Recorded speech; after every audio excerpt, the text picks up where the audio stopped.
So it's my great honor and pleasure to interview Dr. Anna Diehl today. She is a hepatologist, physician scientist, runner, mother, grandmother, friend, collaborator, and really I'm honored to talk to her about her tenure as chief of GI at Duke between 2004 and 2014. So I remember the first day I heard you were coming to Duke.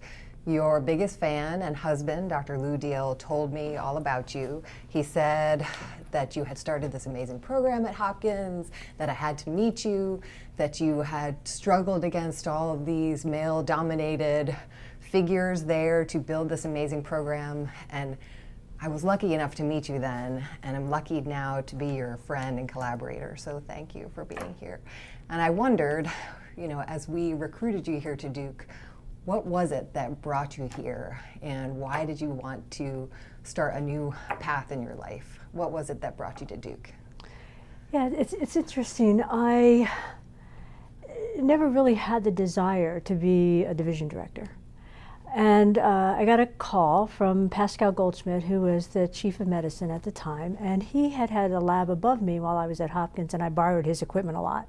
So I thought, out of respect, I should sort of go down and see Duke when he asked me to go down, even though I protested loudly at the time that I was probably not movable for a variety of different reasons, but I would go down. And when I got here, I left by sort of saying, who knew?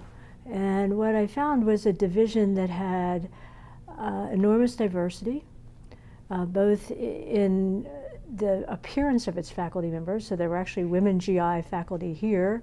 There were people of color here. But there was also diversity of interest. There were people that worked in the pancreas. There were people that were expert clinicians. There were people that were liver experts.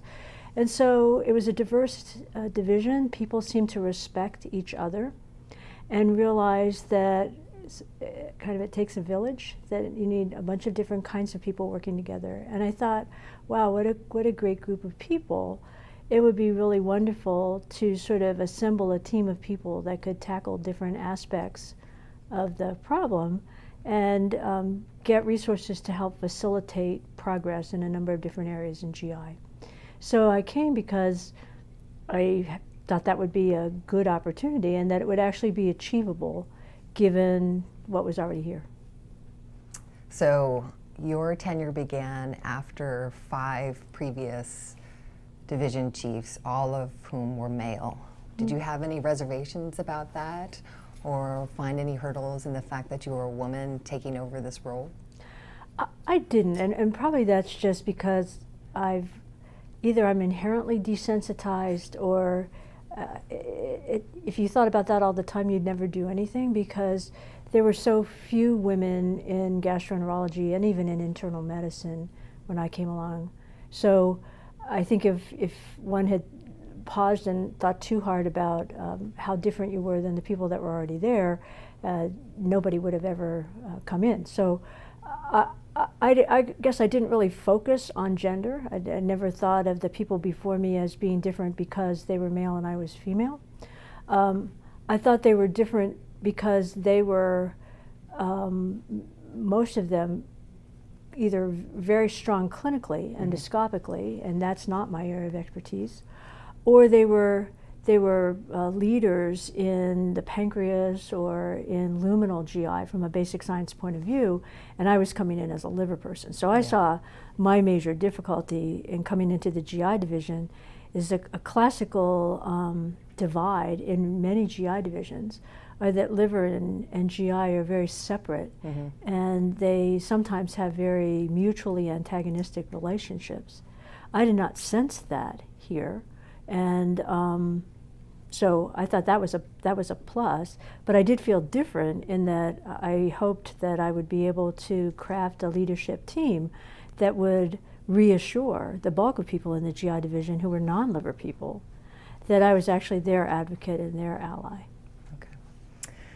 So I know one of the first things you did when you came here to the GI division was to really try to keep good faculty in an academic center, and specifically here at Duke.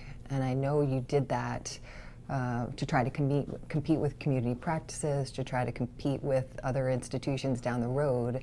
And part of that was going to the Department of Medicine to increase clinical faculty salaries so we could be competitive. Right. And, you know, do you think that that was really essential to the mission of Duke to keeping good faculty, and why did you think that that was important? Yeah, I think that sort of speaks to the earlier question. In many GI divisions, not just Duke, the model was that you would get young people out of their training who were quite talented. You didn't have to pay them as much money, and somehow you would try to convince them that there was something extraordinary about being in this environment. They would work tirelessly to be outstanding clinicians, and some would kind of fall into that habit and stay and stay and stay. But most of the really talented ones would, after a while of doing that, say, you know, I'm just not going to do this anymore, I'm going to leave. And then they would go into the community and they would be the master clinicians, the experts. And while I think we should train people to go into the community and be populated by all of our progeny who are outstanding clinicians, we need to have master clinicians at the mothership. And the only way you do that is you retain people who started out to be very good clinically, were trained and turned out to be at the top of their program by the end of it, but then acquired more and more clinical experience, and often in kind of niche areas where patients were rare, and Duke, as an academic institution or as a large hospital practice or whatever, could provide some sort of specialized expertise that would recruit a certain type of patient in. So we didn't want those people that were the most talented leaving. How would we be able to fill that void? And also, how would we train people to become outstanding clinicians? I think one of the things that I worried about the most as I took over the position was that people would first see me as a liver doctor, not a GI doctor, and that I wouldn't understand these issues, because hepatologists at the time were getting a lot less money than gastroenterologists. And so there wasn't much competition out in the community for hepatologists, but there was a lot of competition out in the community for outstanding gastroenterologists. But the second issue about the importance of being a master clinician and valuing that, because I do basic research, and so people might think that I didn't understand or value, thought that it was a lesser form of life if, quote, all you did was take great care of patients. And you know, you mentioned my husband when we started, and he is my role model. He is my kids' role models. I think they want to grow up and be like him, not like me. And he's an outstanding, he's a master clinician. And if you get sick, you want a master clinician taking care of you. Mm-hmm. So I wanted master clinicians in our division. So your dedication to excellence in research as well as in mentoring has been recognized by many, many awards. Most recently, you were the recipient of the Elizabeth Hurlock Beckman Award, which is a national award given to people and academic faculty members inspired by former students who seek to create a lasting benefit to the community. So what were your goals and strategies and philosophy as a mentor, and for those of us who are now becoming mentors? Well, I think here I benefited enormously from being a parent. And I actually see the role of a mentor as being very much a parent, and anybody like you who's been a parent kind of gets it. A good parent, the kids think you don't do anything, right? Because they don't realize all the things that didn't happen to them because you showed up today. And only after they get to be parents do they realize what being a parent really is. And so I think I was inspired by Mother's Day, you know, kind of. So good mothers set their children up for success. They analyze their children not from a perspective of being judgmental, but from really trying to figure out what drives that person, what gives them their most fulfillment. Because I believe that people like to do what they do well. And so if you can get people to admit what it is that they like to do and do well, and sometimes they tell you what they think you want to hear, but actually what do they really want to do? And then help them do that. The world is a better place because you facilitated that. So there's all kinds of things that need to be done, and the best people to do them are the people that want to do them. Do you think that that affected your leadership style as the division chief? I think it did. I'm a big believer in I guess I was athletic growing up, so I played on a lot of teams, and I came to realize that teams are made out of different kinds of people. And a baseball team with 9 catchers doesn't go very far. And so what you want to do is be smart enough as a catcher to know that you can't play right field, but you know somebody who does it really well. And so there's no need to be intimidated by people that are expert at something you're not. In fact, you want to create an environment that would inspire those people to want to work with you. And then you get 9 people that do different things working with you, and you have a great team of people. So I was really fortunate as a division director to have outstanding people in the leadership. So as I said, when I came, there was an expert in the pancreas who was a physician scientist who happened to be the chief of GI at the VA. He had skill sets that I didn't have. Why would I not want to have that? There was a person, Stan Branch, who was an outstanding clinician, a master clinician. He knew about endoscopies. If I had to pick out a colonoscope, I wouldn't know which end to hold, right? So thank God Stan did that and did it well and had wonderful training programs in that. So I think the key is recognizing, knowing enough to know what you don't know, getting somebody who seems to know about that, trusting them, empowering them, and letting them take it from there. And then as a result, what we grew in the GI division was not just people who did liver research. We grew people who did liver research, like yourself, but we grew outstanding therapeutic endoscopists, and we grew master gastroenterology clinicians, and we grew people with expertise in inflammatory bowel disease. So I couldn't have grown those people. It took a team of people, including experts in those diseases. So I think as a parent, what you know is that you can't do everything. You kind of divide the labor. I just use the same model. So I asked Steve Choi, who was one of your former mentees, who is now the chief of GI at the VA hospital here, something kind of funny that he remembered. And he said the first time he came to your office, he was sitting waiting for you, and he was looking over at the magazines, and he noticed a magazine called Cheerleader Today. And he thought, I don't think Anna Mae was a cheerleader, but maybe truly you knew that you needed to read Cheerleader magazine because you needed to be a cheerleader for everybody else. Is that why you had it, or was it some other reason? I can't even remember Cheerleader magazine, but I do think that is the job of a leader. Leaders should be the biggest advocates for their team. And I think, again, I kind of learned this by on-the-job training as being a parent, like we all do. But I had a great role model. My husband, he was in the military, went all the way up through these command schools and whatever. And kind of the principle there is you always take care of your people. And I think you have to always take care of your people. And so I can honestly say, when I was the division director, the GI division was the first thing I thought about in the morning and the last thing I thought about at night. And I was always trying to figure out how to, I wouldn't say protect people because that sounds paternalistic, and that's not what I was, I hope. But rather to, how do we get the most we can to enable this person to apply all of the tremendous talents that they have to make things better? Because the regrets are that you can't get enough resources to help everybody. So you've been able to be a true bench to bedside researcher. You've built this amazing program in liver disease research here. Were there hurdles that you had to overcome when you first came to be able to build this true bench to bedside program? Is there anything specifically that you remember?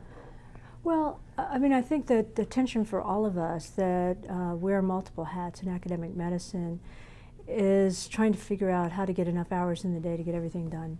And so that's a challenge that I had, but everybody has that challenge. I was kind of dropped into a place I knew nothing about. So I didn't know who knew what in basic science or who knew what in clinical things. I didn't know the structure of the institution. So I had to learn all of those kind of things. Fortunately, again, there were many people around me who helped me, who told me what the scoop was and guided me in the right direction. So that could not have happened without that. but when I sized up the GI division and I said, how can I leverage our existing strengths and sort of visualize this as short, intermediate, and long-term goals. Clearly, if someone from the outside were to look at Duke GI in 2004, they would have said one of our greatest strengths was our clinical expertise. Mm-hmm. And we were taking care of patients, a lot of patients, and we were doing a lot of biopsies in every tissue. And yet we were not systematically saving those tissues, even though we saw these people repetitively. So there was a great opportunity to apply some of the things that were happening in basic science to human tissue. But we had, even though we acquired these tissues and we followed these patients, we weren't systematically saving what we could have interrogated. And so I thought it would be a really good idea to create a biobank, and we biobanked around the area where we had basic expertise so that we could use the tissues that we biobanked, because we had to convince people that this was a good idea, because it's expensive and it's time consuming and it adds a layer of complexity onto the delivery of a clinical product. And I think we did that, and we have been very successful with the liver biobank, as you know, and the goal there was to again, take our day job and help us twofer. We were all doing this already. If we just added a little bit of incremental resource on, we could actually save it. And then we could prove to people that if we did it the right way, we would generate information out of it.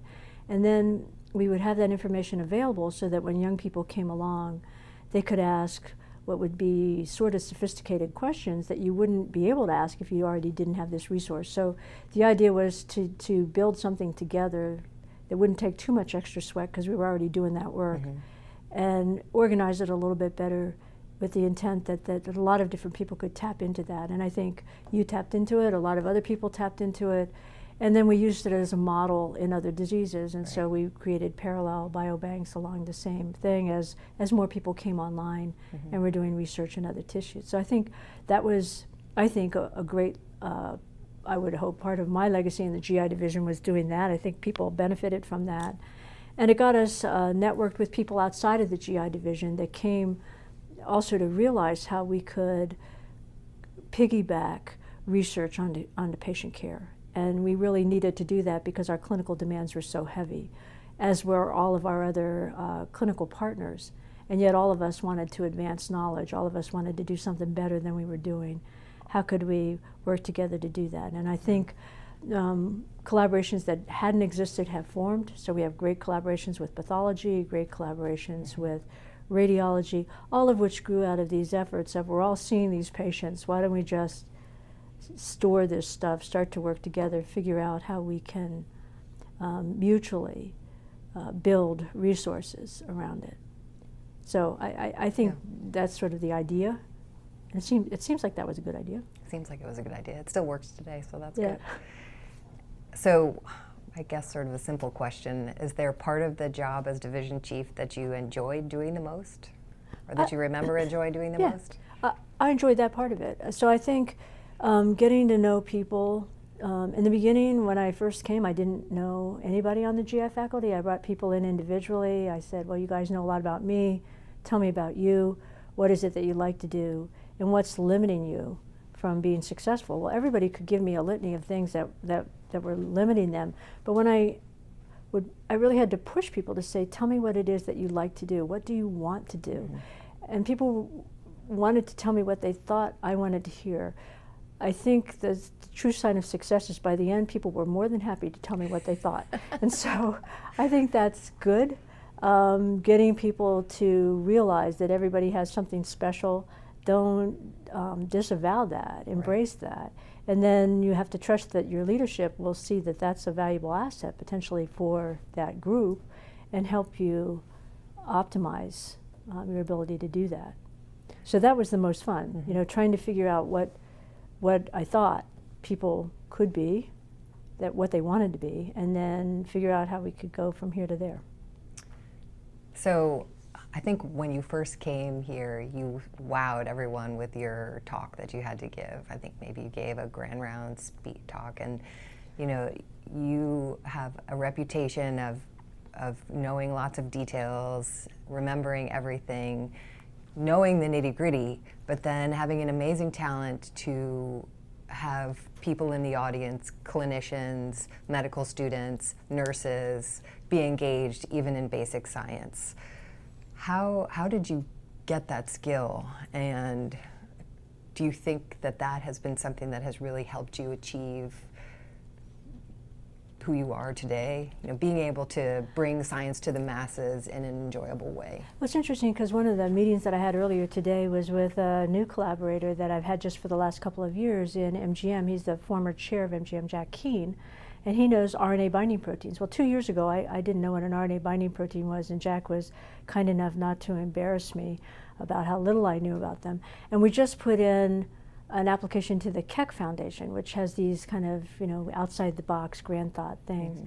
And I would have never thought that I would be doing a proposal like that, let alone with someone who knows about RNA binding proteins, who's a, you know, a master PhD scientist. And what we were talking about is being childlike, I guess. And so I would say my greatest asset is that I don't know so many things that I'm not biased by what is supposed to be the explanation. And so I have to actually figure it out because I don't inherently know. I was not educated in it. I didn't get trained in it. And so if you don't know what you're supposed to know, and you just have to try to figure it out, and you look at a bunch of data, it's kind of like being a doctor, really. Right? You see a patient, and this is the findings, and then you have to put that together. Well, if you know what the disease is supposed to be, and you see that, you put it together, and it's always that disease. But sometimes there's outliers, and you have to say to the patient, you know, you didn't read the book today. You're Right. not supposed to have this disease because you didn't do this. But the patient's laying there with the disease, so obviously who's wrong? So I think my ability to explain something grows out of the fact that I don't know a lot, right? So if I look at stuff, I can see it very well. I'm a very good observer. But if I put it together and it doesn't make sense to me, then I have to try to figure out why I see what I see. I generally consult a lot of people who I think might be helpful in helping figure that out. And in the process, I learn because I never knew that before. So since I had to go through that whole painful process, I can explain it to somebody else so that they could do the same thing. I think it works. So just as a final question, are there any things or any accomplishments that you feel especially proud of during your time as serving as chief, or anything that you would like us to remember that I haven't asked you about yet? No. Well, I mean, I think it's a privilege to be a leader in any capacity. So it's a privilege to be a parent, it's a privilege to be a chief resident, it's a privilege to be a division director or a chair. And what is the privilege about that is that you have a group of people who trust you, basically, to have their better interests at heart. And so the most gratifying thing is watching the success, you know, seeing where the division was and where it grew. But that would not, if you're honest about it, you know, no leader can take credit for that, really. You had to get a group of people who were willing to pull in the same direction at the same time. And so, which is no small feat, though, because it's like herding cats sometimes, right? So you get a bunch of people to come together, and the division as a whole makes progress. I think we grew our clinical footprint, but I certainly can't take the bulk of the credit for that. I would say that goes to Stan Branch. We grew our academic mission. You know, we had more physician scientists coming in. We had more clinician scientists coming in. Again, I trained a subset of those people, but a lot of other people contributed in that regard. We really put translational GI on the map, and I think again, other people did that. Manal, others. So I've been privileged to be in the right place at the right time. I think people came through. I was receptive to what they might do, but they were willing to do it. And so that's been the fun part of it. Well, that's good. Well, thank you very much. Oh, thank you, Cindy. Thank you. Thank you very much.